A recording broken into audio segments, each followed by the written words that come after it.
వందే మాత్రం. నేను మీ journalist Navata. Welcome to R Voice. ముందు నేను ఒక వీడియో వినిపించిన తర్వాత మాట్లాడుకుందాం.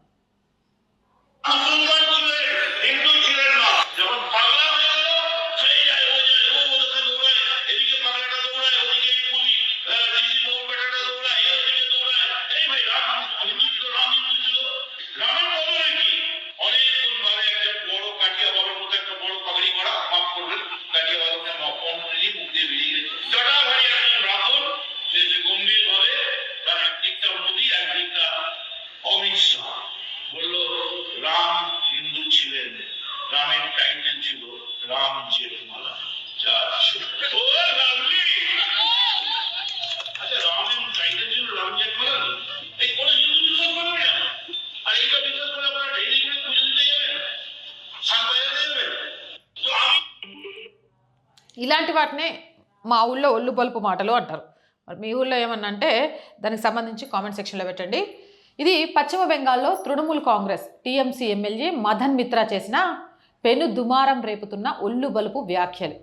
శ్రీరాముడు హిందూ కాదని, ఆయన ఒక ముస్లిం అని మదన్ మిత్రా పేర్కొనడం తీవ్ర వివాదాస్పదంగా మారింది. ఈ వ్యాఖ్యలపై భారతీయ జనతా పార్టీ తీవ్ర ఆగ్రహం వ్యక్తం చేసింది. ఇది హిందూ విశ్వాసాలను ఉద్దేశపూర్వకంగా అవమానించడమేనని మండిపడింది.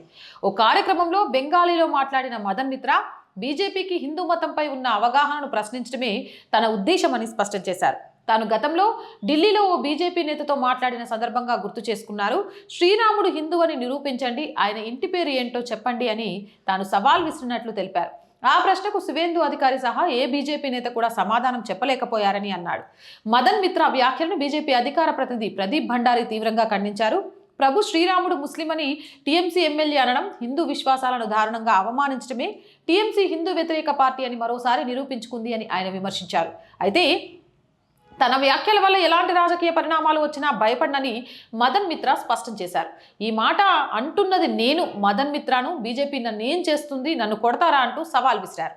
ఈ వ్యాఖ్యలు వీడియో బయటికి రావడంతో పశ్చిమ బెంగాల్ రాజకీయాల్లో తీవ్ర దుమారం చెలరేగింది. ఇది భారత సంస్కృతి చరిత్రను కించపరచడమేనని బీజేపీ ఆరోపిస్తోంది. ఈ ఎమ్మెల్యే సాబ్ మదన్ మిత్రా, అంతేనా ఆయన పేరు? ఒళ్ళు బలుపు మాటలు ఎట్లున్నాయనేది కనబడుతుంది కదా. హౌ మదన్ మిత్రా అంటే ఇష్టం వచ్చినట్టు మాట్లాడేటోళ్ళకు నాకు రెస్పెక్ట్ ఇవ్వాలనిపించదు. నిజంగా కూడా రాముడు హిందూ కాకపోతే అయోధ్యలో రాముడు పుట్టిన స్థలాన్ని బాబ్రీ లాంటోడు గూల్చి అదో వివాదాస్పద కట్టడం చేసి ఎందుకు మార్చిండు? సరే కదా, రాముడు హిందూ కాదు, నువ్వు చెప్పినట్టే అనుకుందాం. కాసేపు రమ్మను, నువ్వు చెప్తున్న ముస్లింలు అందరినీ వచ్చి జై శ్రీరామ్ అనమను. అరే రాముడు గాల్లోలే కదా అంటారా? అనమని నువ్వు చెప్తే నిన్ను నాలుక జీలుస్తారు. అర్థమైందా? నీకు ఏ పాటికి ముస్లిం సంతుష్టీకరణ కోసమో ఇంకో దానికోసమో మాట్లాడి హీరోలు అయిపోదాం అనే ఒళ్ళు బలుపు తప్ప నిజంగా మన భారతీయ సంస్కృతి సాంప్రదాయాలు మన సనాతన ధర్మం నీకేం తెలుసు? రాముడి గొప్పతనం రాక్షస వంశంలో పుట్టిన ఇలాంటి వాళ్ళకు తెలవదు, అది అర్థం కాదు. చరిత్రను సంస్కృతిని కించపరిచేలాగా చేస్తే హిందువులు చూస్తూ ఊరుకోరు. తలతిక్క మాటలు, మందు దాగొచ్చేమన్నా మాట్లాడిండేమో, లేకపోతే పిచ్చాసుపత్రుల నుంచి పారిపోయి వచ్చిండేమో. ఇలాంటి వాళ్ళకు తగిన శాస్తి ఆయన అన్నట్టు రాళ్ళు తీసుకొని కొట్టో లేకపోతే నన్ను ఏమైనా చేస్తారంటే ఆయన అట్లా చేసి సానుభూతి పొందుదామని చూస్తాడేమో. ఓటు అనే దాంతో చూపించండి. ఓటు అనే అస్త్రాన్ని ఉపయోగించుకొని ఇలాంటి వాళ్ళను నిజంగా ఇంట్లో ఒక మూలకు ఇజ్జత్ లేక బయటికి రావడానికి భయపడే విధంగా డిపాజిట్ కూడా రానియకుండా చేయాలి. గప్పుడే తగిన బుద్ధి చెప్పినట్టు అయింది. అవునంటారా కాదంటారా?